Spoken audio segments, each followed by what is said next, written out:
Live. Live kembali. Yes. Halo Smart Netizen, perkenalkan saya MC Amo. Dan saya Mas Bon di program Cyberkreasi Class Hangout Online. Kuy banget. Iya, yeah. Tepuk tangan dulu untuk kita semuanya. Ya, saya berharap Anda yang lagi live di rumah dimanapun tepuk tangan ya, supaya kita berasa pasti. tidak tepuk tangan meskipun virtual. Meskipun kita di rumah aja, tapi kita tetap berkarya, Smart Netizen ya. Benar nggak? Jadi sebelumnya kita mau mengucapkan terima kasih atas antusiasme dari Smart Netizen yang setia mengikuti Cyberkreasi Class Hangout Online. Yoi. Betul sekali ya. Dan buat teman-teman yang baru bergabung, yoi, kita ingetin lagi nih bro. Ya, bahwa Cyberkreasi Class Hangout Online ini akan diadakan setiap hari Senin dan Kamis di jam 19.30 sampai jam 20.30. Kuy banget. Dan juga kalau misalkan kalian punya pertanyaan atau punya kita mau bahas apa ya di dalam tema ini, silakan komentar di bawah, silakan. Oh boleh banget, tinggal di komen aja. Atau mungkin ada yang boleh nggak saya menjadi hostnya? Boleh banget. Oh boleh. Tinggal komen aja, Bang. Gua mau ganti lu berdua deh jadi host, silakan. Boleh, kami siap. Ini untuk sementara kami yang jadi host sambil menunggu kalau misalkan ada yang mau volunteer jadi host ya, karena memang harusnya tadinya ini kan Chico Jericho dan Reza Rahardian, cuma kita mengerti mereka sibuk, jadi kita berdua yang gantiin ya. Kita duo KTP ya. Brother, di episode kali ini kita bahas tentang apa nih, brother? Kita mau bahas tentang empati dan kontribusi. Empati diasah, kontribusinya apa? Itu dia. Itu yang akan kita bahas. Bro, berkontribusi dulu deh pokoknya. Ya, tentunya hangout online dan asik ini kita kan ini merupakan sebuah yang diadakan oleh hasil kolaborasi, betul. Antara Cyberkreasi, Kreator Nongkrong, Sisternet, Rumah Millennials, Mavindo dan juga Kutu Air Production. bersama kita dua kutu. Kutu Air Production ya. By the way, udah follow belum? Oh, follow apaan? Bro? Itu dong, follow Cyberkreasi dong. Oh, udah dong. Gue kan Smart Netizen. Kalau Smart Netizen udah pasti follow Cyberkreasi, bro. Tapi jangan-jangan lo nih yang belum nih. Pakai nanya. Udah sampai 2 kali, bro. Lah, jadi unfollow dong, bro. Kalau 2 kali sekali aja cukup. Oh iya, buat Smart Netizen nih ya, yang kuy banget. Cyberkreasi ini kita informasikan bahwa Cyberkreasi ini adalah gerakan nasional literasi digital yang tentunya di dalamnya banyak Smart Netizen yang kece yang juga bergabung ya. Ada influencer juga yang bergabung ya. Benar nggak, Mas Bon? Betul banget. Nah, selain informasi yang dibagikan, tentunya informasi yang dibagikan itu udah pasti bebas hoax. Benar nggak? Bener banget, iya. Makanya langsung di follow akun Cyberkreasi. Pakai lama, bro. Follow langsung. Betul banget. Juga. Nah, kalau udah follow akun sosial media, Instagram, Facebook, YouTube, dan lain-lain, silakan ya. By the way, kita ini live juga, kita juga menyapa teman-teman di Facebook ya. Di Facebook. Halo, selamat bergabung. Betul. Ya, silakan juga mungkin kalau mau berkomentar bisa di kolom Facebook ini, nanti akan ada wanita cantik di belakang layar ini yang akan membantu Anda. Betul. Untuk teman-teman yang lagi nonton juga silakan dicoba cemilannya di rumah masing-masing gitu ya. Betul sekali. Minum tehnya keburu dingin. Nah, kalau udah follow akun kita, udah follow sosial media kita, sekarang tetap follow kita sampai habis acara ini dong ya. Karena kita kedatangan narasumber kece. Baiklah, kita sapa dulu siapa? Yang pertama kita akan menyapa, ini dia salah satu wanita yang ya maaf nih, bukan bermaksud untuk membicarakan status ya, meskipun beliau ini adalah boleh dibilang anak presiden Indonesia bukan mantan ya, anak presiden, tapi mereka bersaudara itu rendah hati banget semuanya, orangnya humble banget. Kita langsung sambut, ini dia Mbak Anita Wahid. Hai, Anita. Hai semuanya yang di rumah. Jadi Mbak Anita ini adalah dari Mavindo, kemudian beliau juga adalah wakil ketua siberkreasi bidang riset dan kurikulum ya. Ini bidangnya memang agak susah gitu ya. Susah-susah kasih dia gitu. Amat ya. Sehat Mbak Anita ya. Alhamdulillah. Oke, bintang tamu yang narasumber kita kedua ada siapa, Mas Bon? Ada seorang influencer. Ini yang selalu menyebarkan aura-aura positif di internet, bro.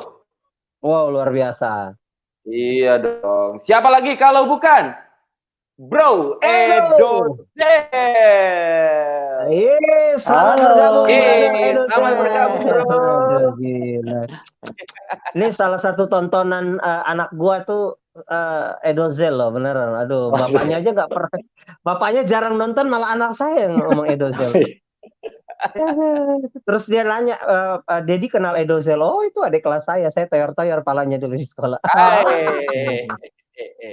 Padahal mau enggak ya. Kalau anak gue bilang, papi fans juga. Oh iya dong. Selanjutnya kita punya seorang wanita cantik, seorang psikolog. Kita sambut Mbak Rosdiana Setianingrum. Halo Mbak Rosdiana. Halo Mbak, selamat kabar. Baik, alhamdulillah. Aduh, hari kita itu selalu ceria dengan wanita-wanita cantik ya. Aduh. Oh iya dong. Ini udah episode ketiga dan aduh wanita-wanitanya cantik luar dalam semua loh, luar biasa loh ya. Iya. Laki-lakinya juga kece, Mo. Oh iya dong, pastinya.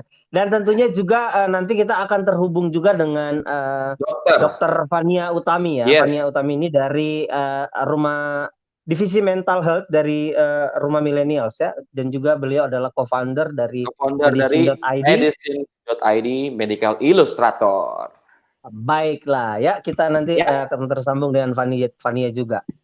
Baik, mungkin para narasumber kita selama hashtag di rumah aja ini mungkin ada hujan. Apa itu? Bukan, Transformers lagi datang kan. Transformers sama Thor lagi barengan kayaknya nih. Mungkin bisa diupdate mungkin kegiatan para narasumber kita selama di rumah ngapain aja nih? Selama hashtag di rumah aja nih, ngapain aja? Siapa yang mau menjawab dulu? Mungkin dari Mas Edo mungkin apa aja yang dikerjakan selama hashtag di rumah aja? Selama hashtag di rumah aja, ya saya di rumah aja pastinya. paling syuting-syuting konten di dalam rumah. Oke. Gimana? Lanjut. Tadi ada yang mana gitu bocor tadi. Iya, bikin konten-konten aja di rumah. Terus barusan tadi juga habis selesai bagi-bagi hand sanitizer gratis sama keliling-keliling. Karena kita baru produksi hand sanitizer water gratis karena kemarin mau beli hand sanitizer ternyata harganya sudah mahal. Akhirnya kita produksi sendiri aja deh gitu. Oh, luar biasa. Kita bagikan, kita baru aja bikin produksi 1000 hand sanitizer baru dibagi-bagiin. Baru saja tadi sore baru bagi-bagi. Gitu. Berarti baru selesai bikin konten juga kali ya, Kaido. Betul sekali. Ya. Tadi makanya gue pikir Kaido ya di rumahnya di luar, enggak ya? Enggak dong. Pikir jalan-jalan, aduh, kurang nih. Akibat ada susah sinyal yang ada susah jadi nggak kena nih. Iya. Kita perlu agak delay timing-nya, agak kurang kena ya. Iya, Mbak Anita mungkin. Aku ya ada di rumah pastinya ya. Terus pekerjaan kan tetap berjalan, report tetap jalan. Bagian-bagian karena aku banyak di bagian riset dan analisa itu tetap jalan. Tapi ditambahan lagi adalah ya jadi administrator sekolahnya anak-anak karena sekarang semuanya sekolahnya dari rumah. Selain itu ya tentu juga masih tetap masalah yang ada di luar ya, masalah penggalangan dana untuk mereka yang paling terdampak gitu ya dalam Memang kelompok-kelompok ekonomi lemah, terus kemudian juga ya sama-sama dengan lain ya apa namanya ya positif dan informasi wabah ini sama kegiatan di Maskindo yang berhubungan dengan tangan mereka muncul. Wow, luar biasa. Kalau Mbak Rosdiana mungkin kegiatan apa yang dikerjakan selama di rumah aja? Iya, jadi kalau kerjaan sekarang saya bantuin kayak ada beberapa teman juga yang minta dibikinkan konten-konten Instagram tentang bagaimana coping dengan situasi saat ini. Terus sama kayak Mbak Anita ada juga kegiatan-kegiatan penggalangan dana lah kecil-kecilan untuk membantu.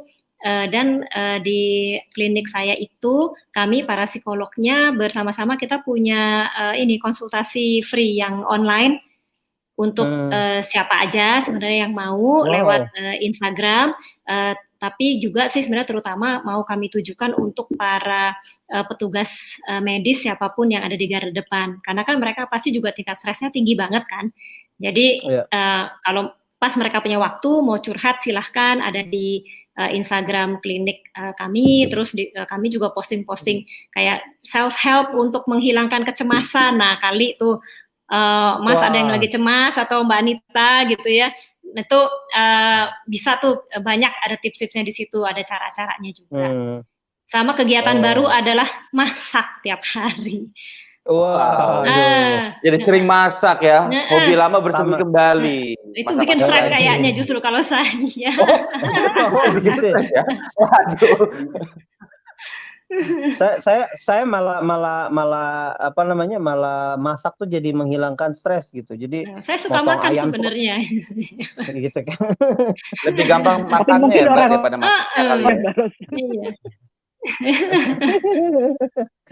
Nah mungkin ini sih pengen nanya mungkin kembali ke Mbak Rosdiana, mungkin bisa memberikan sedikit gambaran terkait yang dihadapi oleh teman-teman tenaga medis saat ini seperti apa Mbak ya?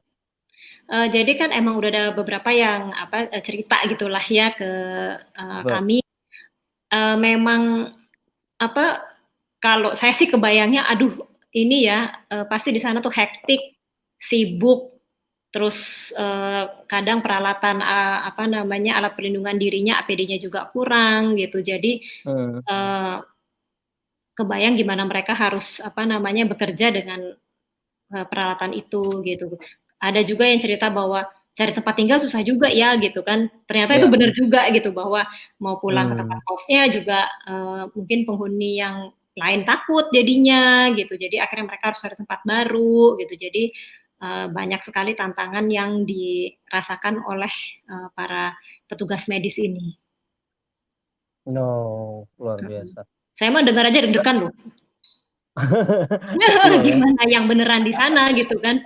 Benar.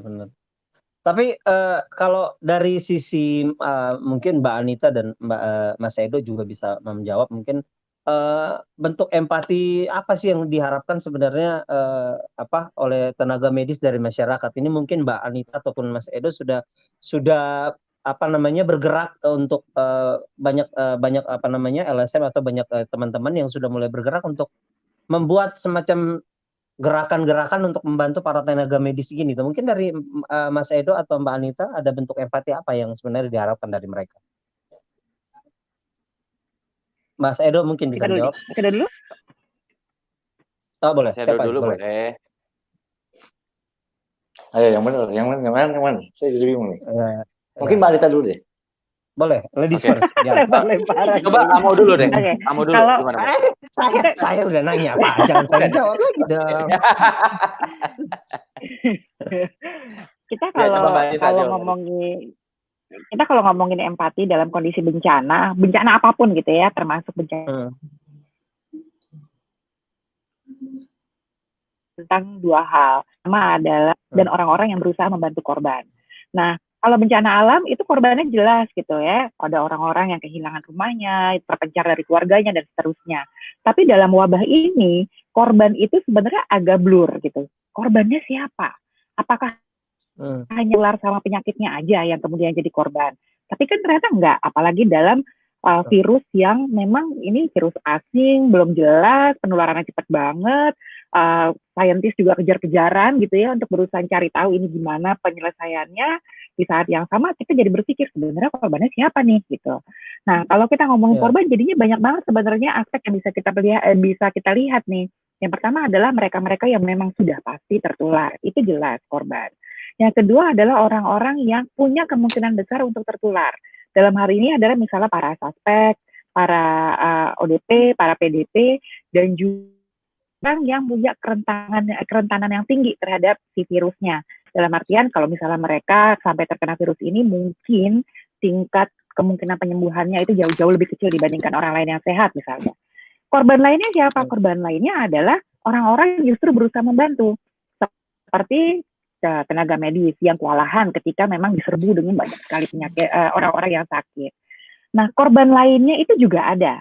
Gitu. Korban lainnya adalah orang-orang yang terkena dampak dari yang secara tidak langsung terkena dampak gitu, ataupun yang langsung juga. Dalam hal ini misalnya adalah orang-orang yang karena kita harus di rumah terus, akhirnya orang-orang yang yang tadinya sangat bergantung pendapatannya dari kerja harian terpaksa harus kehilangan kemampuannya untuk bekerja. Atau orang-orang yang memang tadinya sebelum wabah pun mereka sudah masuk ke dalam kelompok yang rentan sekali secara ekonomi, mereka menjadi jauh lebih rentan. Nah, kalau misalnya kita bicara empati, berarti mau nggak mau kita memang mesti membagi semua perhatian kita terhadap semua korban ini. Oke. Ya. Berarti banyak banget ya yang ini ya, yang terkena dampaknya ya, apalagi yang pekerja-pekerja secara harian tadi itu ya. Jadi berkurang banget tuh. Kalau Mbak Anita juga kita merasa Mbak Anita mungkin kan gitu. Ya, silakan Mas Edo. Dari kita juga memang concern-nya juga kemarin kaget ternyata memang coronavirus ini impact-nya bukan cuma di kesehatan tapi juga impact-nya ke ekonomi. Entah dari pengusaha atau teman-teman yang kalau tidak bekerja keluar rumah, kalau mereka di rumah otomatis mereka tidak akan dapat pendapatan dan jadinya tidak bisa makan dan tidak bisa kasih makan anak istrinya. Makanya kemarin juga kita sudah inisiasi bersama Wahyu Group. Wahyu Group itu semacam perusahaan kemitraan. Kalau Gojek kan dia kemitraannya sama ojek-ojek online. Kalau Wahyu ini kemitraannya sama warteg-warteg di Jabodetabek.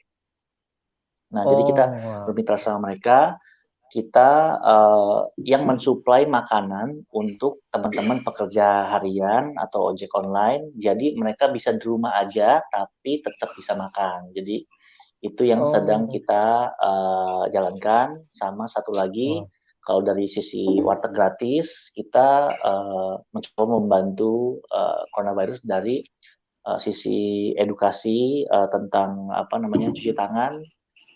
Sama kita bagi-bagi hand sanitizer tadi 1.000 hand sanitizer sekaligus edukasi ke mereka. Ternyata saya tadi antara sedih tapi lucu juga. Jadi saya tadi bagi-bagiin hand sanitizer ini kan, terus ternyata banyak yang nggak tahu cara pakai hand sanitizer. Bahkan tidak tahu ini hand sanitizer itu apa gitu. Terus saya bilang, ini sabun ya, pakai air. Oh, enggak pak, ini enggak pakai air. Oh, diminum ya deh? Enggak diminum pak, mati nanti bapaknya. Jadi diminum.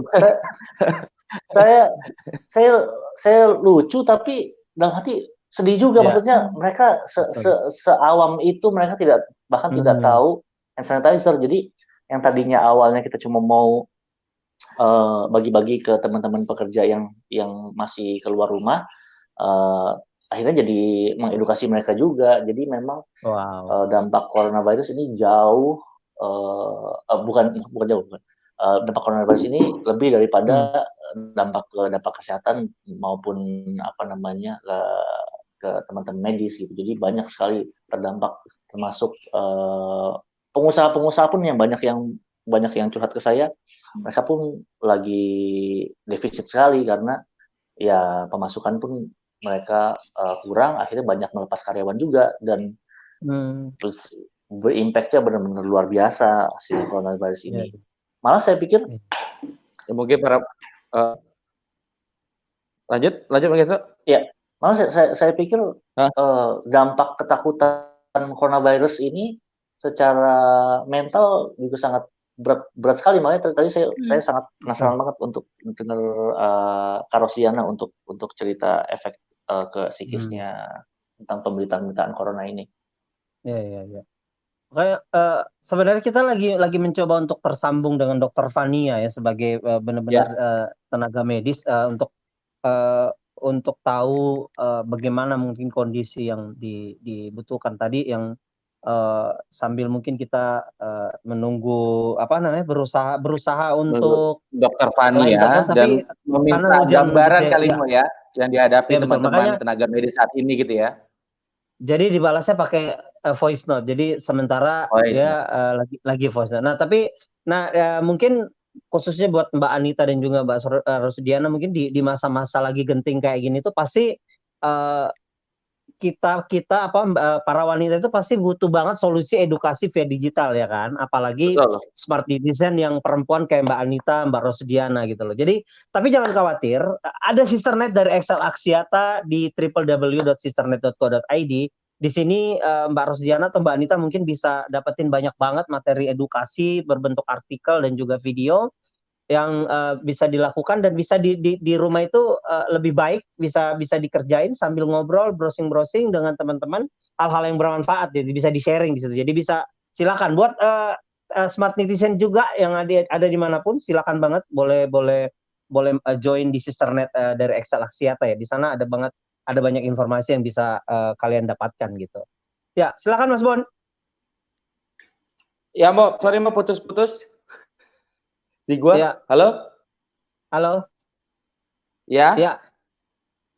Oke, mungkin kita ke sambil nunggu Mas Bon, kita ke ini dulu kali, Dokter Rosdiana nih. Ini berhubung karena bicara masalah empati gitu loh. Sebenarnya seberapakah empati ini menjadi penting dan bagaimana cara menumbuhkan rasa empati itu, Mbak Rosdiana? Mungkin bisa dibagi kepada teman-teman smart netizen di sini. Uniknya nih ya, kalau sekarang itu tuh sebenarnya bukannya masa kita meningkatkan empati nih yang kelihatan ya, tapi pembuktian empati. Ya. Karena sebetulnya empati itu kan belajarnya dididiknya dari kita masih kecil. Bagaimana misalnya orang tua kita, lingkungan kita, sekolah kita, program-program misalnya di sekolah atau di rumah itu membuat kita jadi orang yang lebih mengerti, lebih empati sama orang lain. Nah, kalau mau ditanya buktinya, ya sekarang ini buktinya. Karena kalau kami ini di psikologis kok bilang kan, kalau mau ngelihat sifat aslinya orang, lihatlah pada saat kita tuh lagi susah. Oke. Nah, jadi aslinya tuh pasti keluar banget, karena pada saat kita tuh merasa terancam keselamatannya, itu yang keluar tuh adalah benar-benar sifat dasarnya kita. Apakah kita akan ngambil langkah nyerang orang lain? Apakah kita diem aja? Apakah kita jadi takut? Ataukah kita terus ya udahlah gitu ya, kita pasti takut, tapi abis itu kita maju dengan ya udah sekarang mau ngapain? Apa yang kita bisa lakukan? Nah, ini memang sebenarnya adalah masa-masa di mana kita bisa melihat banyakan yang mana nih ternyata gitu di diri kita sendiri. Nah, kalau misalnya kita lihat, aduh ternyata mungkin kurang ya gitu. Nah, kita bisalah meningkatkan dengan cara paling enggak kalau kita nggak bisa inisiatif bikin sesuatu, ngikut aja. Misalnya ada yang nyari sumbangan, ya kita nyumbang aja lah gitu kan, ngikut. Atau misalnya udah dibilangin nih, jangan beli hand sanitizer kebanyakan, ya udah jangan gitu, ngikut aja. Jadi kalau nggak bisa berinisiatif, mendingan ngikut dulu gitu. Tapi sih saya cukup bangga ya, maksudnya kita nih ternyata memang setiap kali ada kejadian yang merupakan tantangan gitu, itu tuh cepet banget dan banyak banget loh orang-orang yang bergerak untuk membantu. Yang saya lihat nggak cuma di Jakarta, tapi di daerah-daerah ya ada juga sebuah SMK gitu, sekolah kejuruan yang udah mereka berusaha menjahit baju perlindungan diri, kan ada yang merubah konveksinya jadi untuk membuat masker gitu. Ada orang-orang yang langsung mengumpulkan uang untuk membantu para tenaga kerja harian. Banyak banget yang orang yang sigap juga untuk menolong orang lain. Jadi saya sih cukup optimis bahwa Indonesia ini masih punya banyak orang-orang yang memang karakternya itu baik. Terbukti kalau ada masalah banyak yang nolong juga. Aku setuju banget sih sama Mbak Rosdiana. Itu emang kelihatan banget ya dari beberapa hanya dalam 1 atau 2 hari pertama sejak diumumkannya pasien positif corona, itu kelihatan banget peningkatan ini ya kontribusi masyarakat dan penggalangan berbagai macam gitu, nggak cuma dana aja. Ngomongin misalnya banyak banget orang-orang untuk kalau sekarang mau pesan makanan lewat ojol, ditambahin 1 buat drivernya misalnya. Bahkan sekarang saya baru mendapati ada restoran-restoran tertentu atau warung makan tertentu yang bahkan memiliki menu khusus tuh yang dibilang bahwa beliin drivernya yuk gitu. Jadi kita bisa tinggal pilih itu untuk diberikan ke drivernya misalnya. Terus ada lagi yang inisiatif untuk membuatkan APD dadakan gitu ya. Khusus untuk baik tenaga medis maupun orang-orang yang terpaksa setiap hari harus terpapar dengan orang banyak misalnya. Itu kan memang kecenderungan orang Indonesia gitu ya, dalam musibah itu selalu paling dulu adalah pertama panik gitu, tapi paniknya cepat. Habis itu langsung nanya gitu, kita mau ngapain. Buat aku itu memang sesuatu yang paling nggak kita bisa bangga lah dalam kondisi kayak gini. Ini yang bikin kita tetap bersatu, nggak sibuk dengan salah-salahan, nggak sibuk dengan berbagai macam sibuk dengan permasalahannya apa, tapi udah sekarang solusinya apa dan apa yang bisa kita kontribut untuk membantu. Iya, jadi mudah-mudahan yang lain jadi bisa ngikut ya paling enggak kan. Jadi bisa ngikut, betul. Jadi terinfluence untuk mengikuti gerakan-gerakan seperti itu ya. Baik, sekarang udah terhubung dengan voice note dari Dr. Fania Utami yang mungkin bisa menggambarkan apa yang dihadapi oleh teman-teman tenaga medis saat ini dan bentuk empati serta kontribusi apa yang diharapkan oleh tenaga medis dari masyarakat. Berikut voice note-nya bisa diputar. Teman-teman, jadi update terkini terkait kondisi tenaga medis itu saat ini mungkin seperti yang teman-teman udah lihat ya di media sosial atau di berita. Jadi tenaga medis memang masih kekurangan APD. Ini bukan kekurangan di Indonesia doang, ini di seluruh dunia karena memang ini pandemik, jadi di seluruh dunia terdampak termasuk Indonesia, dan kita masih berusaha mencari cara bagaimana caranya supaya bisa mendapatkan APD yang sesuai dengan standar, karena COVID-19 ini virusnya yang bernama SARS-CoV memang sangat-sangat infeksius, sehingga kita tenaga medis perlu sekali APD. Dan untungnya kayak berterima kasih banget teman-teman di luar sana banyak yang menggalang dana untuk membantu membeli APD, tapi juga bukan hanya menggalang dana, tapi juga membantu mencari di mana sebenarnya yang masih ada stok APD-nya. Karena masalahnya sekarang adalah stok APD-nya susah sekali didapatkan. Bahkan sesama tenaga medis yang biasanya punya tempat tertentu untuk beli, kayak langganan gitu, itu tuh udah pada nggak ada, terus udah sulit. Jadi sangat membantu sekali kalau teman-teman ada yang share stok-stok APD ada di mana aja, itu sangat membantu. Dan selain itu juga ada stigma saat ini di tenaga medis. Jadi di beberapa tempat ada perawat yang dianggap membawa virus. Jadi mereka itu beberapa tempat kayak bahkan nggak boleh tinggal di satu kosan tertentu. Mungkin teman-teman juga udah pada dengar ya ceritanya, karena dianggap membawa virus. Padahal sebenarnya stigma itu tidak perlu ada sebenarnya. Mungkin karena pemahamannya aja yang belum tepat. Sehingga stigma itu muncul. Jadi kayak perlu banget bantuan teman-teman untuk mengedukasi teman-teman yang lainnya supaya sama-sama paham.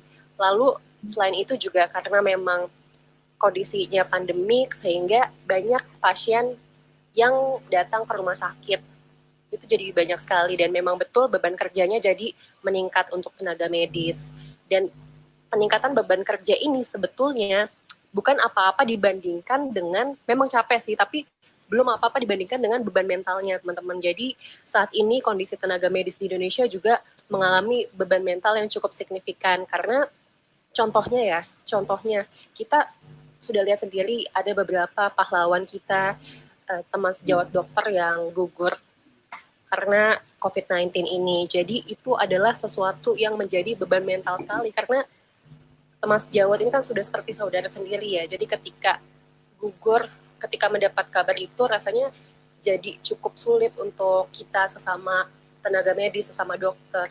Dan untuk teman-teman yang kenal dengan tenaga medis lainnya mungkin bisa bantu di support mentalnya karena ketika mental seseorang itu drop itu dapat berdampak kepada daya tahan tubuhnya seperti itu mungkin bisa dibantu untuk support mentalnya dengan caranya masing-masing seperti itu.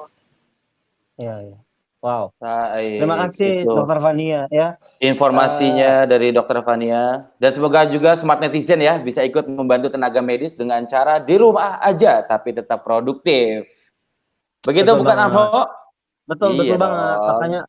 Makanya penting banget. Nah, mungkin narasumber mungkin mau menanggapi dari apa yang disampaikan oleh situasi yang disampaikan oleh Dokter Fania. Dokter Fania.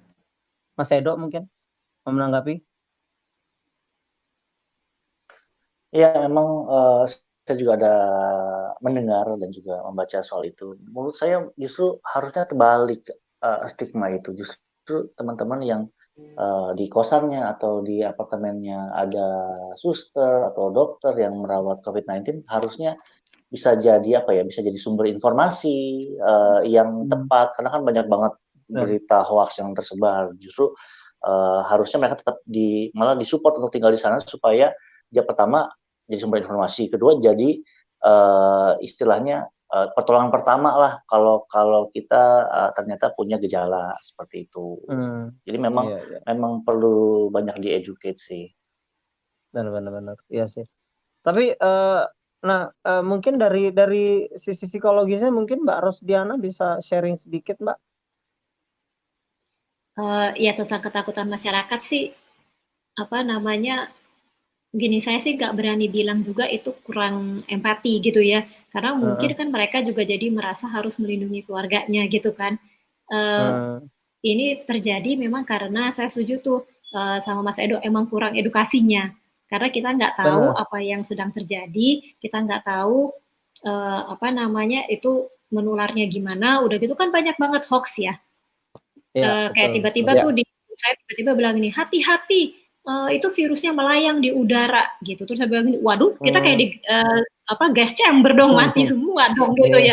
Napas terus ketularan semua gitu kan, nggak begitu gitu. Tapi yang kayak begitu-begitu kan akhirnya menimbulkan ketakutan nih buat orang gitu. Jadi memang kalau menurut saya sih perlu banget nih sumber-sumber yang memang bisa dipercaya untuk menjelaskan gitu. Kalau perlu mungkin aparat yang di sekitar di sekitar perumahan itu gitu ya, di masing-masing RT atau masing-masing RW gitu, emang ada kayak program penyuluhan mungkin ya, yang menjelaskan bahwa gini loh sebenarnya tuh yang terjadi tuh ini, cara penularannya tuh begini gitu. Jadi kalau kita sudah melakukan pencegahan ini itu kita nggak perlu takut gitu, harus karena memang kalau orang nggak tahu kan ya pasti takut ya. Ya. Udah gitu kan beritanya tidak tahuannya jadi parno ya. Iya, terus udah gitu kan beritanya emang serem banget kan. Nggak pernah ada berita yang seru kecuali nyanyi-nyanyi di balkon itu gitu kan. Iya kan berita yang lain kan ini meninggal, ini ketularan, ini waduh gitu. Jadi benar. Makanya saya bilang saya bilang perlu sekali edukasi yang tanpa bermaksud sekali lagi untuk membahas ataupun menjudge atau apapun, kayak kondisi yang terjadi di saudara-saudara kita di Kendari kemarin kan yang sempat heboh di dalam di berita. Saya juga lagi coba untuk mengkonfirmasi berita itu hoax apa enggak, mungkin juga bisa dibantu yang sudah dibungkus steril jenazah yang ini tinggal dikubur sampai di rumah katanya dimandiin lagi, kemudian diciumin lagi segala macam, otomatis kan itu terkenal lagi sedih sebenarnya mendengar. Iya, sedih mendengar. Makanya saya lagi coba untuk cari tahu apakah berita itu hoax atau tidak gitu. Tapi kalau seandainya itu benar terjadi, berarti ya perlu ada perlu sekali edukasi tentang hal ini gitu loh, yang penting dilakukan seperti itu.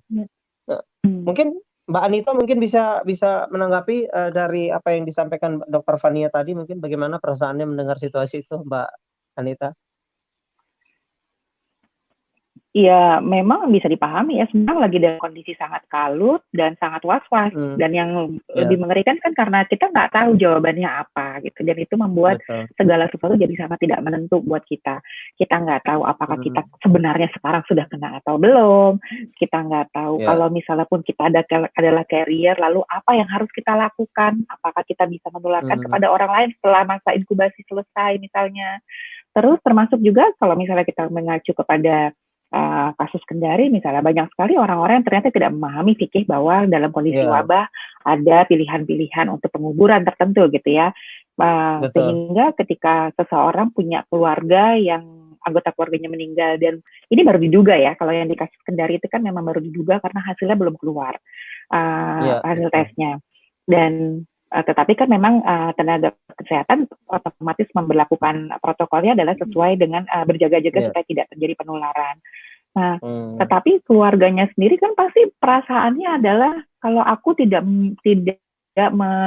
menjalankan menghandle jenazah ini sesuai syariat agama, maka aku punya dosa gitu misalnya. Sehingga memang pengetahuan yang harus kita sampaikan kepada masyarakat itu banyak banget gitu levelnya. Dari yang tadi sesimpel Mas Edo bilang, cara pakai sanitizer, sampai bagaimana proses penyebarannya, seberapa berbahaya ini, bagaimana proses penanganannya, bagaimana menjaga dirinya, dan apa yang harus dilakukan ketika memang kita atau anggota keluarga terkena atau bahkan sudah meninggal setelah karena virus COVID gitu. Nah, ini jadi PR kita semua nih gitu, karena memang mau nggak mau kita nggak sendirian gitu ya, menjalani ini semua nggak sendirian. Ada sesuatu dengan mereka, dengan orang lain, karena orang lain tidak punya pengetahuannya, itu akan berdampak juga loh sama kita gitu. Jadi kemarin itu sih kami sempat ngobrol-ngobrol gitu ya, beberapa orang di Mavindo, karena lagi kepikir gimana ya caranya. Saya terus terang sangat terinspirasi dengan teman-teman Japelidi di Jogja misalnya, yang mereka bikin poster sendiri ya, dengan biaya sendiri, terus kemudian mereka print gitu hitam putih atau bahkan ada yang berwarna juga, lalu posternya itu ditempel-tempel di tembok rumahnya orang-orang. Itu adalah mengenai bagaimana caranya menjaga diri gitu ya, dan supaya menjaga jarak dengan orang-orang lain. Itu adalah hal-hal yang sangat membantu. Nah, gimana sekarang pertanyaannya kita bisa melakukan ini bahkan sampai ke level yang sangat jauh gitu, ke desa-desa, ke kampung-kampung, termasuk yang sangat jauh dari Jawa gitu ya, kayak ya di Kendari gitu. Kendari itu kan sebenarnya masuk kota yang cukup besar gitu ya, tapi kita sedih melihat bahwa ternyata ada orang-orang yang tidak memahami itu di sana. Bahkan di Jakarta aja banyak yang tidak memahami itu. Gitu. Jadi ya ini PR-nya yang pasti kita pikirin gimana ya caranya supaya semua orang bisa memahami itu, bisa dapatin pengetahuannya, karena nggak semua orang juga rajin gitu mantengin internet, mau mendapatkan konten-konten yang keren-keren kayak dari sistem Net ID ini gitu. Betul. Ya. Nah, buat ketiga narasumber nih, bicara tentang social distancing. Nah, aku mau nanya nih, bagaimana agar dapat menahan ego dan memperkuat rasa empati, terutama saat berlangsungnya sistem bekerja di rumah dan sekolah di rumah ini? Mungkin Mbak Rosdiana? Menahan ego untuk apa nih? Yes. Memperkuat rasa empati. Dan memperkuat rasa empatinya. Oke. Ini kan ceritanya sistem bekerja di rumah ini. Silakan Mbak. Kalau memperkuat rasa empati, usul saya sih yang pertama itu dulu deh. Kalau misalnya memang ada teman-teman kita yang lagi ngumpulin dana, udah ngikut aja. Gitu, jadi gampang kan. Soalnya kan kalau kita harus melakukan sesuatu, kalau nggak terbiasa, itu kan repot juga ya. Karena kan harus ada pertanggungjawabannya, ada caranya gitu kan. Nanti daripada kita kelimpungan sendiri gitu, ntar malah jadi traumatik gitu ya. Misalnya baru pertama kali mau mencoba sesuatu, terus nggak enak gitu pengalamannya. Ngikut aja deh gitu ya untuk ini. Kalau yang punya anak di rumah, mengajarkan empati udah bisa mulai, jadi kita bisa menjelaskan ini loh situasinya, paling enggak tolong kamu ngertiin orang tua kamu dulu misalnya. Teman-teman kamu juga mengalami kok hal yang sama, coba deh kamu sama teman-teman kamu saling menghibur aja gitu kan, misalnya mereka bisa ngobrol pakai apalah aplikasi yang mereka tahu gitu kan, sesama teman-temannya gitu. Jadi kita bisa memulai dari hal yang kecil-kecil. Tadi itu yang Mbak Nita bilang bikin poster gitu, menurut saya menarik ya. Bisa jadi sih yang ada dalam pikiran saya adalah nggak sampai ke semua orang karena bahasanya agak terlalu canggih nggak sih? Physical distancing lah, social distancing lah gitu, terus hand sanitizer lah gitu loh kayaknya. Benar. PDP. Bahas, iya, kita APD aja nggak kadang apa tadi gitu kan ya nggak ini gitu. Mungkin bahasa dan apalagi kita kan Indonesia ini bahasa daerahnya banyak banget dan orang-orang yang di daerah tuh kebanyakan pakai bahasa daerah ya.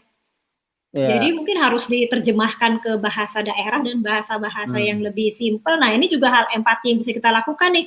Coba kalau kita bisa bahasa daerah apa, bikinlah gitu ya terjemahan-terjemahan yang kira-kira bener gitu kan. Terus kita bagiin aja ke orang-orang yang kita pikir mengerti bahasa itu gitu. Jadi mereka bisa menerima dengan lebih mudah.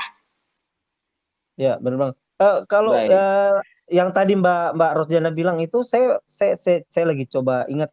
Ada teman-teman kita Mbak yang lakuin itu Mbak. Jadi dia bikin semacam edukasi dalam beberapa bahasa daerah gitu. Jadi mereka bikinin bahasa daerah untuk edukasi itu gitu loh. Itu keren banget makanya. Nah ya termasuk anak saya itu kalau ngelihat berita-berita itu dia bilangnya jas hujan astronot.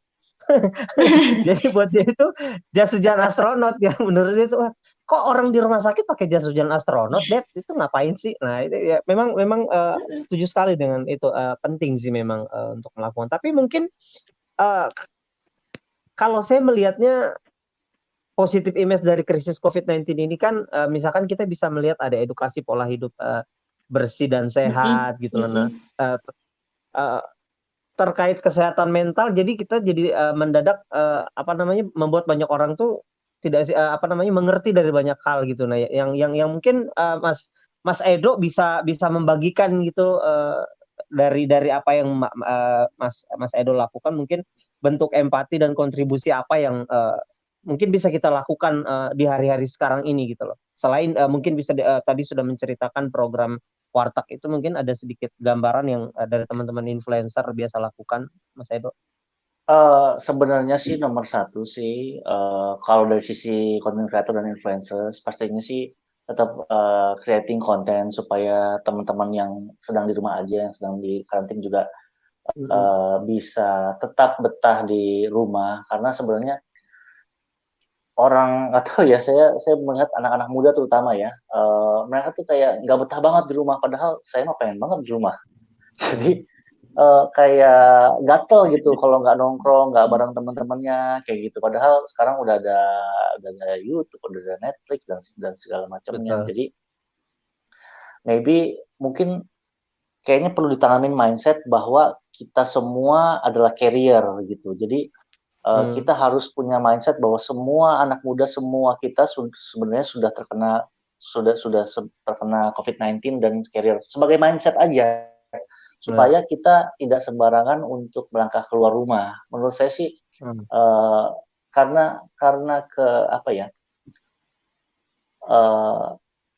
nggak panik boleh, cuma jangan terlalu santuy juga, maksudnya harus tetap waspada.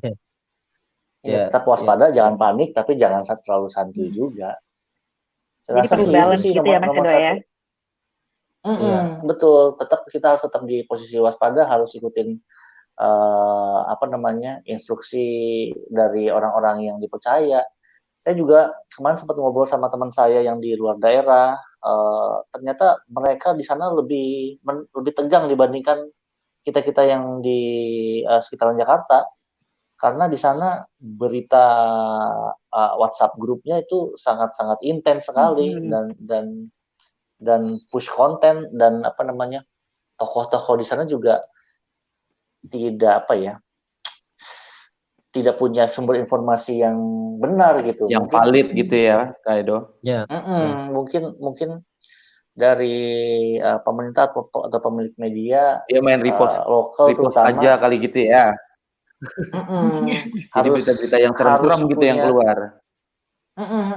Kadang-kadang ya kita tahu lah kalau grup keluarga kita pasti ada aja satu orang yang senang banget menebarkan teror, karena saya jujur merasa terornya corona ini efeknya besar sekali terutama untuk psikis ya.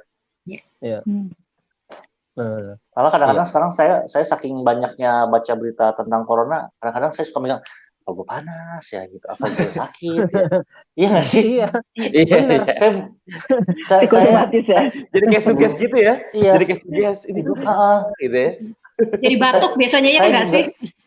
Iya benar. Ada ganjalan dikit kayak aduh kok leher gua nggak enak corona nih. Mau benar. Apalagi ada orang-orang terdekat kita yang maksudnya kena itu tuh jadi kayak aduh jadi makin parno gitu. Makin parno, betul.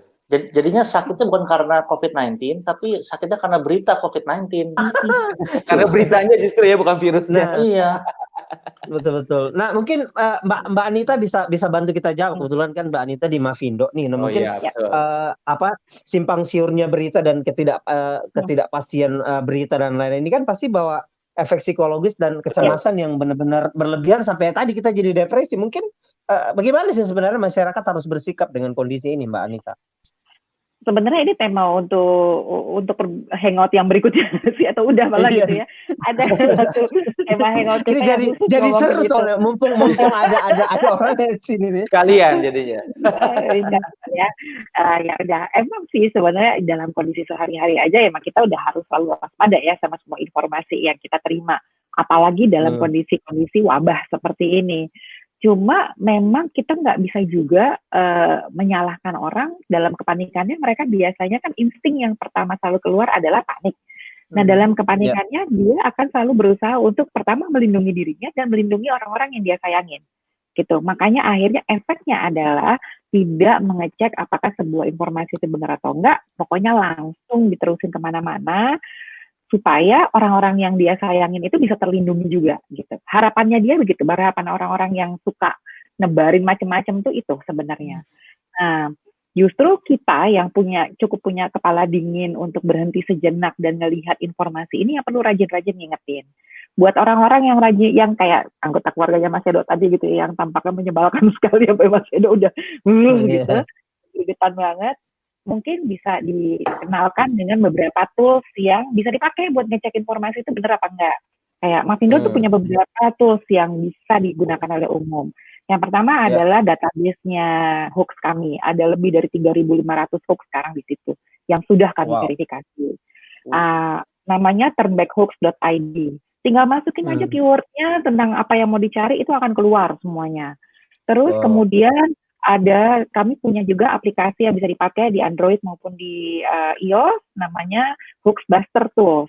Ini adalah aplikasi yang kalau misalnya kita search pakai keyword tertentu, informasi yang muncul itu hanya muncul dari berita media-media yang terdaftar di Dewan Pers. Jadi yang abal-abal tuh nggak akan muncul di situ, gitu misalnya. Dan di situ juga bisa ngecek mengecek gambar dan segala macam. Ada lagi yang namanya chatbot kami, namanya Kalimasada. Aku lupa lagi bawa nomor teleponnya. Mungkin ada ini ada direktur fact checkernya lagi hadir di live comment, mungkin bisa memberitahukan nomor teleponnya Kalimasada di sini. Itu chatbot yang kalau kita forward sesuatu ke dia akan secara otomatis mencari di database hoax kami.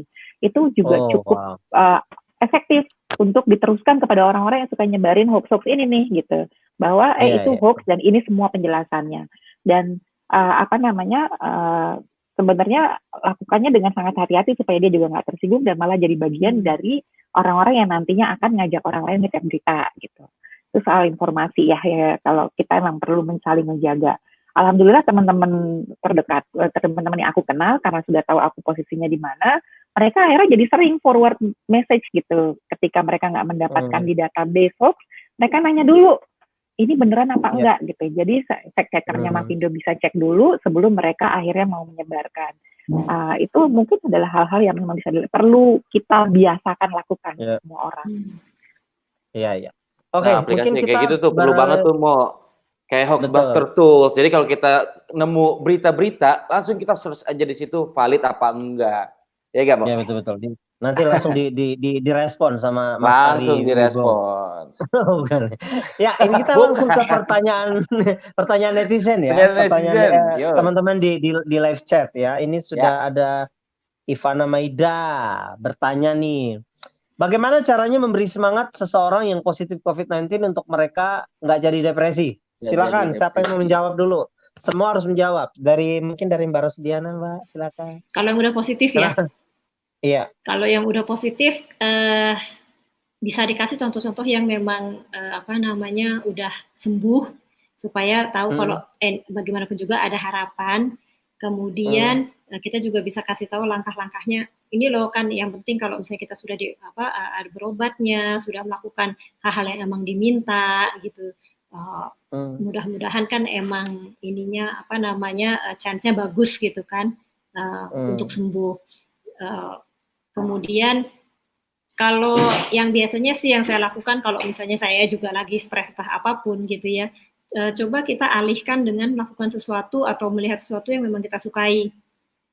Jadi agak ada pengalihan gitu. Kalau misalnya kita memang misalnya nih udah positif dan kondisinya nggak sehat, dan ini kan tergantung ya, mungkin kalau udah di rumah sakit kan beda ceritanya gitu ya, karena mungkin situasinya juga udah lebih parah gitu. Tapi kalau misalnya yang gejalanya ringan gitu, masih bisa mungkin dia untuk melihat hal-hal yang lain aja gitu. Misalnya tadi mau nonton konten-konten yang lebih berguna kali gitu ya, atau mungkin bikin pencarian-pencarian nanti masa depan nanti mau ngapain gitu, supaya semangatnya masih tetap ada. Oke. Siap. Kalau Mas Edo mungkin mau nambahin, Mas Edo? Ya sama sih sama Mbak Rosdiana. Cuma kalau saya sih mungkin saran saya jauhkan dia dari handphone dan dekatin dia sama doa. Itu aja sih. Ya. Mbak Anita, mau dijawab?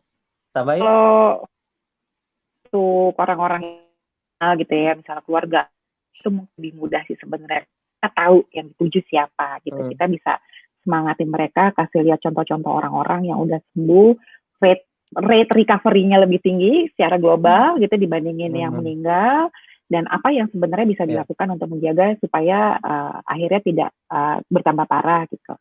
Yang perlu kita pikirin kan kalau kita ngomongin empati justru adalah orang-orang yang kita tidak kenal, tapi kita juga mau ini nih support mereka nih gitu ya.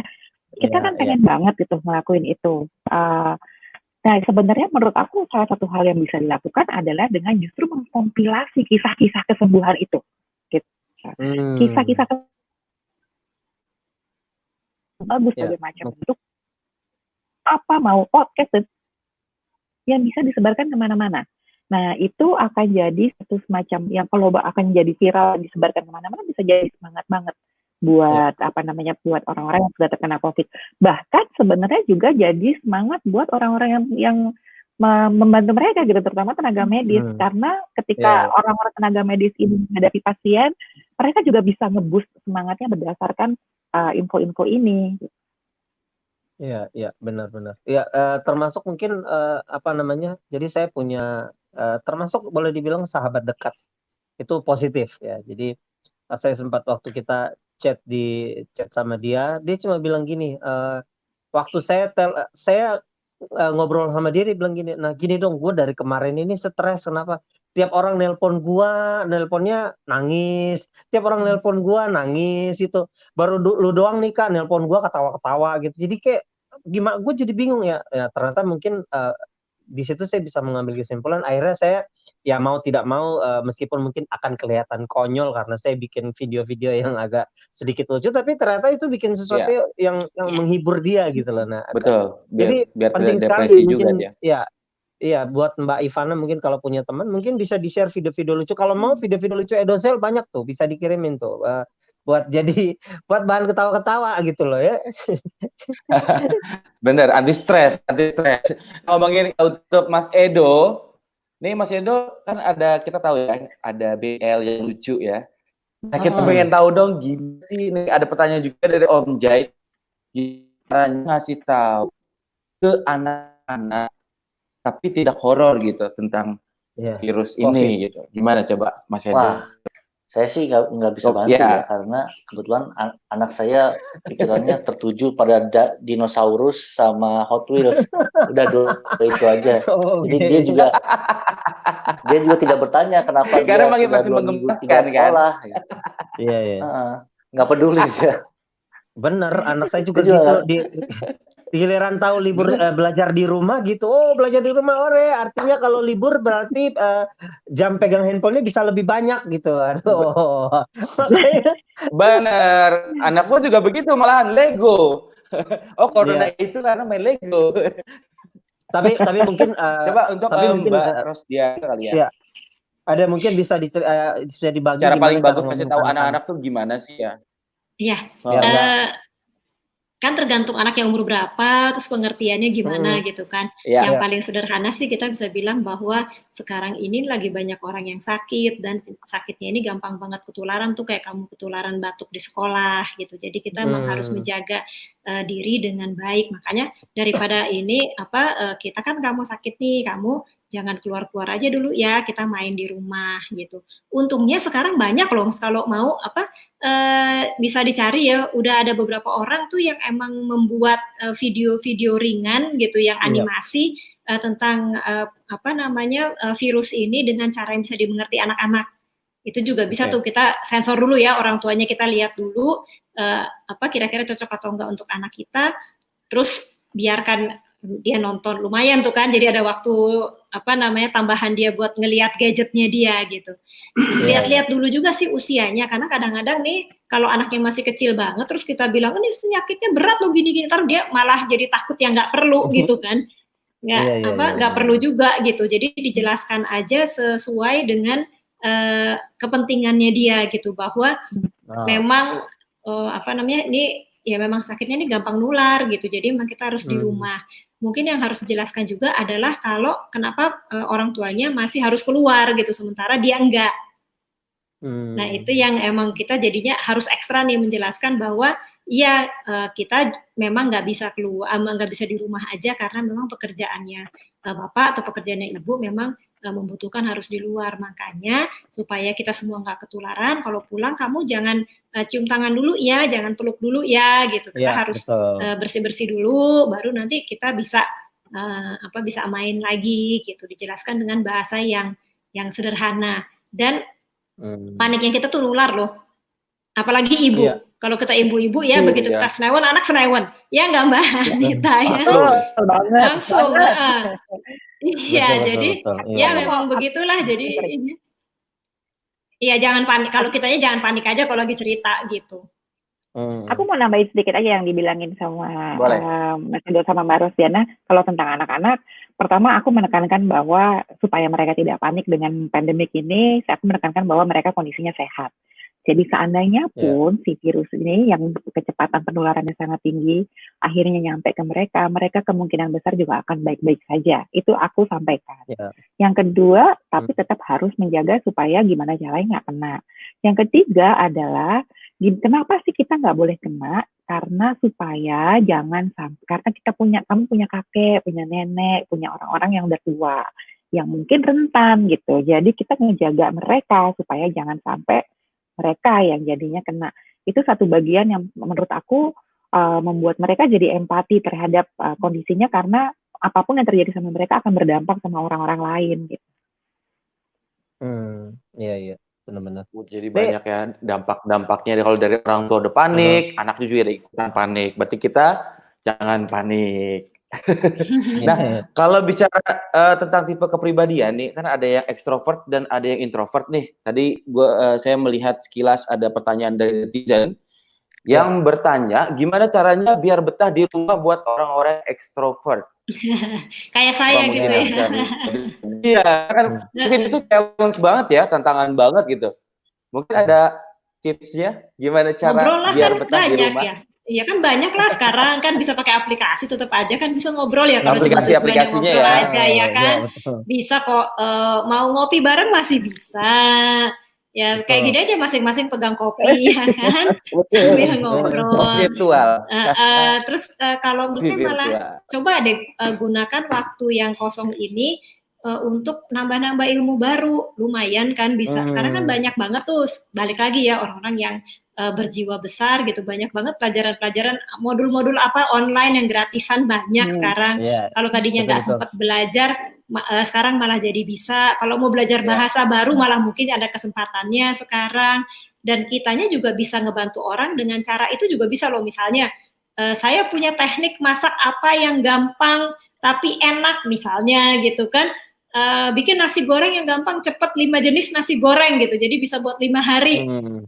Bisa aja kan kita rekam terus kita share aja di sosial media kita gitu. Jadi kita juga secara apa namanya ringan, secara walaupun kecil tuh kita udah berdampak memberikan manfaat buat orang lain.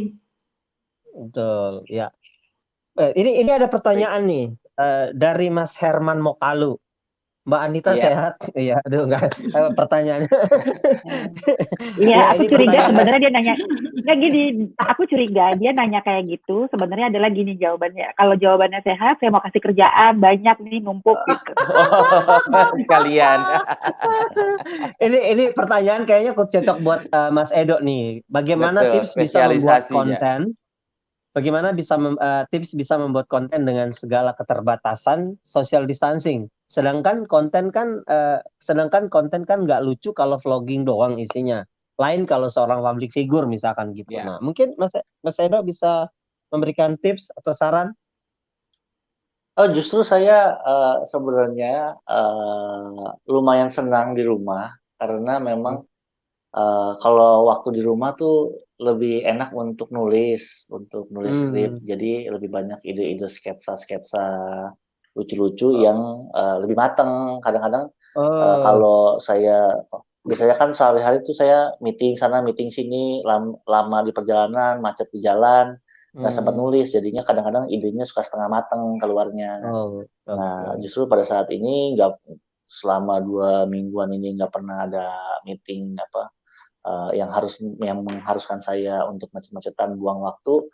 Jadinya saya bisa pakai untuk nulis. Jadinya saya malah merasa lebih video-video belakangan ini justru lebih matang secara penulisan. Gitu sih. Ya, kalau butuh talent mungkin kami bisa di calling gitu Mas Edo ya. Online tapi ya talentnya ya. Figura.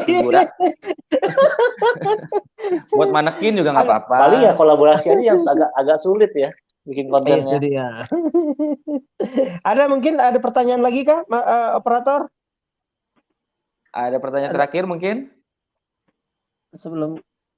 Sepertinya ada. Ini ada nih pertanyaan terakhir kali ini ya. Dari Ana Nawaning ya ini ya pertanyaannya ya. Kalau di mindset bahwa kita semua carrier seperti yang dikatakan Kak Edo, bukannya justru nurunin imun kita ya? Iya benar juga sih sebenarnya. Cuma kalau menurut saya kita mindset carrier-nya bukan dari sisi gue sakit enggak, cuma maksudnya kalau kita mau keluar rumah atau memutuskan untuk bertemu sama orang, untuk bersalaman, itu kita kalau kita punya mindset kalau kita carrier, kita akan jauh lebih berhati-hati gitu sih sebenarnya. Jangan sampai jadi depresi. Berarti lebih ke hati-hatinya ya. Apa namanya? Batas antara waspada dan panik memang tipis sekali, tapi bagaimana caranya supaya kita tetap di posisi waspada gitu. Jangan sampai terlalu santuy, jangan sampai terlalu panik gitu. Jadi tetap di posisi waspada. Tergantung kita mau ngelihatnya sih sebetulnya. Ya, mau ngelihatnya dari kita sendiri, kita sakit nih, stres gitu ya, atau kita justru berpikirnya gini, jangan sampai saya jadi sumber penularan buat orang lain gitu. Itu kan jadinya juga jadi dua hal yang berbeda kan, gimana kita menganggapnya it's all about me atau kita mau melakukan sesuatu untuk orang lain gitu. Nah, tadinya itu saya mau jawab itu tuh, cuma ya itu ya. Keluarnya saya beda. Iya. Tahu banget ya. Mungkin sebelumnya saya closing. Sebelum kita closing segmen, mungkin dari para narasumber mungkin punya program-program masing-masing yang mau di-sharing di sini, mungkin bisa silakan. Ada program-program yang dikerjakan entah ya berhubungan dengan COVID-19 juga boleh atau di luar ini juga boleh. Silakan, ini media promosi gratis. Silakan disaksikan seluruh dunia nih. Silakan. Siapa duluan? Mbak Rosdiana? Mbak Rosdiana ya. mungkin? Silahkan kunjungin Instagram klinik kami MS Wellbeing_Jakarta. Boleh konsultasi gratis di situ, tapi online ya sementara. Lewat DM-nya. Terus di situ juga ada tips-tips self help untuk mengurangi kecemasan atau kegiatan-kegiatan kayak misalnya diskusi online yang kita lakukan secara free untuk meningkatkan ilmu kita juga lah, kira-kira gitu. Iya. Mas Edo? Ya, kalau dari saya bersama teman-teman dari Wahyu Group mohon dukungannya untuk campaign kita Rantang Hati, di mana kita mensuplai makanan ke rumah teman-teman yang memang pekerja harian seperti ojek online, buruh harian, dan lain-lain, dengan cara berkontribusi di www.kitabisa.com/rantanghati. Aduh. Host ini nggak usah ya dikasih. Kalau host mah rata anti ampela aja kalau ada, kalau kita mah ya. Sama Ucus boleh lah. Ucus, iya. Saya kasih job MC aja di rumah saya. Boleh banget Mas, boleh Mas Edo, saya siap. Yang penting menghibur orang bisa saya. Silakan Mbak Anita mungkin. Oke, kalau dalam kaitannya dengan tema kita ya soal empati dan kontribusi. Empati. Kontribusi. Jaringan Gus Durian sebenarnya punya sebuah program saat ini yang berjalan. Baru diluncurkan tanggal 17 Maret kemarin. Yaitu adalah penggalangan dana untuk kemudian disalurkan kepada kelompok orang-orang ekonomi lemah ataupun pekerja harian. Nah, bentuk paket yang diberikan kepada mereka itu ada paket sembako dan paket kesehatan gitu ya. Kalau paket sembako misalnya ada 25 kg beras, terus gula, kedelai dan segala macam kayak gitu-gitu ada di situ. Dalam paketnya juga ada 4 sabun mandi, hand sanitizer 4 botol, masker washable itu 4 buah untuk satu keluarga, terus kemudian ada sanitizer untuk barang-barang gitu ya dalam satu paket. Rencananya targetnya adalah memang untuk diberikan kepada paling tidak 600 kepala keluarga di seluruh dimanapun yang ada jaringan kami gitu, karena sekarang jaringan Gus Durian sendiri sudah terdiri dari 120 komunitas di seluruh Indonesia. Nah, kami juga sangat tersentuh banget gitu, hanya dalam waktu dimulai tanggal 17, sekarang tanggal 26, berarti 11 hari ya, dalam waktu 11 hari sudah terkumpul 1,5 M gitu. Dan sebagian sudah dikeluarkan dari Kitabisa, ini ngumpulinnya pakai kitabisa.com, sebagian sudah dikeluarkan dari kitabisa.com untuk disalurkan dalam bentuk paket-paket tersebut. Untuk teman-teman yang mau kontribusi juga masih banyak banget kesempatannya, bisa di kitabisa.com/bantu ekonomi warga. Ya, ikut aja. Iya, oke, silakan ya, itu program-program yang dikerjakan oleh mereka. Jadi silakan, monggo banget, boleh ikutan di sana. Ini mohon maaf nih, sebenarnya kita udah closing tapi ada satu pertanyaan yang penting sekali, nggak apa-apa lah kita bacain ya, satu aja dari Minhajul Muslim. Ya, kami santri Jogja yang sekarang juga kena imbas corona. Sampai saat ini kami tinggal bersama dalam satu asrama. Nah, bagaimana sih caranya untuk mengurangi paranoid terhadap orang lain? Mungkin Mbak Rosdiana bisa bantu nih, kasihan nih Mbak Rosdiana ini santri nih. Iya. Jadi maksudnya mereka jadi takut gitu ya sama orang lain ya? Iya, sesama, iya benar. Jadi sesama ini. Kalau misalnya yang penting coba justru bikin kegiatan bersama, bikin jadwal bersama supaya semuanya yakin kalau semuanya sehat. Jadi misalnya yakinkan misalnya makannya itu benar, saling mengingatkan kalau ada yang nggak mau makan, diingatkan untuk minum vitaminnya, olahraga bareng-bareng. Jadi yakin kalau memang semuanya itu sehat dan kita saling mengawasi. Kan pada saat kita punya kontrol, kita juga lebih tenang gitu kan. Tapi kalau misalnya khawatir banget, DM aja ke Instagram klinik saya, nanti ada psikolog-psikolog yang membantu. Boleh banget tuh ya. Ya, sekali lagi terima kasih kepada narasumber. Kita ingatin sekali lagi buat Smart Netizen, buat yang mau ikut berdonasi ataupun melakukan empati bisa di kitabisa.com/ bantu ekonomi warga, atau juga bisa di Rantang Hati dari programnya Mas Mas Edo ya. Mas Dan Edo kita juga Zen. ingetin juga untuk teman-teman Smart Netizen, kita punya hashtag berkreasi di rumah. Silakan Berkreasi di yang punya rumah. ide. Ya, Mas Bon Betul. ya, boleh ya. Jadi bisa ikutin terus di kanalnya si Berkreasi, di follow juga Instagramnya, di subscribe YouTube-nya. Jadi kita akan ada tentang kasih ide berkreasi di rumah. Ya, boleh, silakan Gitu. banget ya. Jadi mungkin salah satu yang contoh juga sudah ada yang kirim video buat puding yang akhirnya bikin semua toko susu cair dan juga apa namanya puding tuh jadi habis di mana-mana gara kayaknya mungkin semua orang buat itu di rumah ya. Jadi boleh Ngikut ya. apapun silakan. Iya.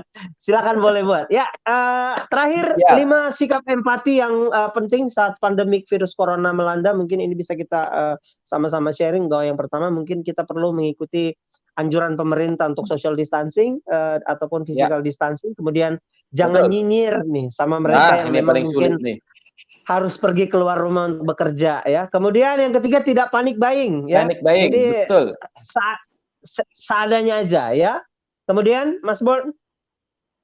Yang keempat itu menghindari candaan soal virus corona. Ini banyak banget ya bercanda-bercanda tentang virus corona. Jadi kita tidak tahu mana yang benar, mana yang bohongan jadinya. Yang terakhir yaitu taati arahan pemerintah. Begitu. Baik. Ya. Terima kasih sekali lagi buat para narasumber kita, buat Mbak Anita, Mbak Rosdiana, Mas Edo, terima kasih buat waktunya. Terima kasih semuanya. Ya, terima kasih sudah teruslah berkreasi di rumah, kerjakan tetap di rumah dan tetaplah berkreasi apapun itu. Terima kasih kepada Smart Design, kepada seluruh yang sudah bergabung di YouTube, di Facebook juga. Terima kasih. Kita ketemu lagi hari Senin. Ya. Tanggal 30 April. 30 April. 30 Maret. Ini kelamaan di rumah nih begini. Udah nggak hafal tanggal, Bos. Oke, terima kasih semuanya. Smart Design, terima kasih. Para narasumber, sampai bertemu. Bye-bye. Bye.